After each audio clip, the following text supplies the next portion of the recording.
Men vi har visshet I vårt sinn. Landet skal bli fritt igjen. Tonight, the BBC presents the first in a series of talks called Right and Wrong, A Clue to the Meaning of the Universe by C.S. Lewis. This talk is titled Common Decency. And now, Mr. Lewis. Good evening. Everyone has heard people quarrelling. Sometimes it sounds funny and sometimes it sounds merely unpleasant. But however it sounds, I believe we can learn something very important from listening to the kinds of things they say. They say things like this: "How'd you like it if anyone did the same to you?" "That's my seat. I was there first." "Leave him alone. He isn't doing you any harm." "Why should you shove in first?" "Give me a bit of your orange. I gave you a bit of mine." "Come on. You promised." People say things like that every day. Educated people as well as uneducated. And children as well as grown-ups. Now what interests me about all these remarks is that the man who makes them is not merely saying that the other man's behaviour doesn't happen to please him. He's appealing to some kind of standard of behaviour which he expects the other man to know about. And the other man very seldom replies, "To hell with your standard." Nearly always he tries to make out that what he's been doing doesn't really go against the standard, or that if it does, there is some special excuse.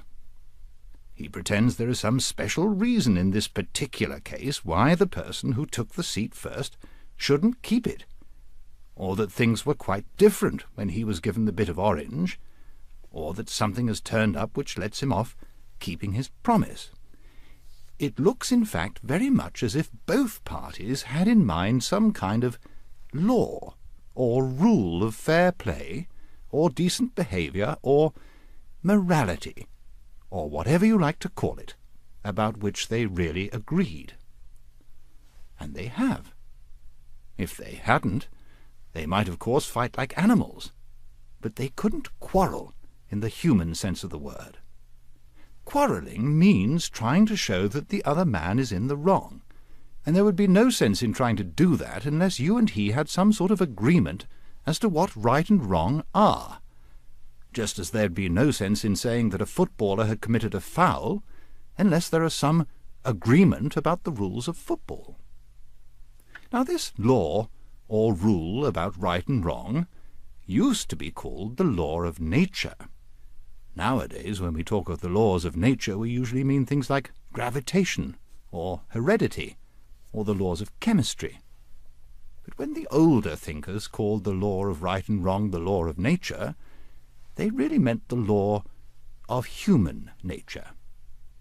The idea was that just as falling stones are governed by the law of gravitation and chemicals by chemical laws, so the creature called man also had his law, with this great difference, that the stone couldn't choose whether it obeyed the law of gravitation or not, but a man could choose either to obey the law of human nature or to disobey it. They called it law of nature because they thought that everyone knew it by nature, and didn't need to be taught it. They didn't mean, of course, that you mightn't find an odd individual here and there who didn't know it, just as you find a few people who are colour-blind or have no ear for a tune. But taking the race as a whole, they thought that the human idea of decent behaviour was obvious to everyone. And I believe they were right. If they were not, then all the things we say about the war are nonsense. What is the sense in saying the enemy is in the wrong, unless right is a real thing, which the Germans at bottom know as well as we do, and ought to practice? If they have no notion of what we mean by right, then though we might still have to fight them, we could no more blame them for that than for the colour of their hair. I know that some people say the idea of a law of nature or decent behaviour known to all men is unsound because different civilizations and different ages have had quite different moralities. But this is not true. They have only had slightly different moralities. Just think what a quite different morality would mean. Think of a country where people were admired for running away in battle, or where a man felt proud of double-crossing all the people who had been kindest to him. You might just as well try to imagine a country where 2 and 2 made 5. Men have differed as regards what people you ought to be unselfish to, whether it was only your own family or your fellow countrymen, or everyone. But they have always agreed that you ought not to put yourself first. Selfishness has never been admired. Men have differed as to whether you should have 1 wife or 4, but they have always agreed that you must not simply have any woman you liked. But the most remarkable thing is this. Whenever you find a man who says he does not believe in a real right and wrong, you will find the same man going back on this a moment later. He may break his promise to you, but if you try breaking one to him, he will be complaining it's not fair before you can say Jack Robinson. A nation may say treaties don't matter, but then next minute they spoil their case by saying that the particular treaty they want to break was an unfair one.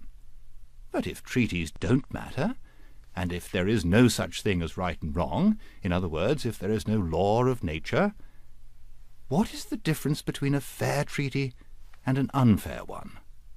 Have they not let the cat out of the bag and shown that whatever they say, they really know the law of nature, just like anyone else? It seems, then, we are forced to believe in a real right and wrong. People may be sometimes mistaken about them, just as people sometimes get their sums wrong, but they are not a matter of mere taste and opinion any more than the multiplication table. Now, if we're agreed about that, I go on to my next point, which is this. None of us are really keeping the law of nature. If there are any exceptions among you, I apologize to them. They had much better switch to some other station, for nothing I am going to say concerns them. And now, turning to the ordinary human beings who are left, I hope you won't misunderstand what I'm going to say. I'm not preaching, and heaven knows I don't pretend to be better than anyone else. I'm only trying to call attention to a fact. The fact that this year, or this month, or more likely this very day, we have failed to practice ourselves the kind of behavior we expect from other people. There may be all sorts of excuses for us. That time you were so unfair to the children was when you were very tired. That slightly shady business about the money, the one you've almost forgotten, came when you were very hard up. And what you promised to do for old so-and-so and have never done, well, you never would have promised if you had known how frightfully busy you were going to be. And as for your behaviour to your wife, or husband, or sister, or brother, if I knew how irritating they could be, I wouldn't wonder at it. And who the dickens am I anyway? I'm just the same. That is to say, I don't succeed in keeping the law of nature very well. And the moment anyone tells me I'm not keeping it, there starts up in my mind a string of excuses as long as your arm. The question at the moment isn't whether they are good excuses. The point is that they are one more proof of how deeply, whether we like it or not, we believe in the law of nature. If we don't believe in decent behaviour, why should we be so anxious to make excuses for not having behaved decently? The truth is, we believe in decency so much, we feel the rule or law pressing on us so, that we cannot bear to face the fact that we're breaking it, and consequently we try to shift the responsibility. For you notice that it is only for our bad behaviour that we find all these explanations. It is only our bad temper that we put down to being tired, or worried, or hungry. We put our good temper down to ourselves. These, then, are the first 2 points I wanted to make tonight. First, that human beings all over the earth have this curious idea that they ought to behave in a certain way, and cannot really get rid of it. Secondly, that they don't in fact behave in that way. They know the law of nature, they break it, These two facts are the foundation of all clear thinking about ourselves and the universe we live in. Thank you.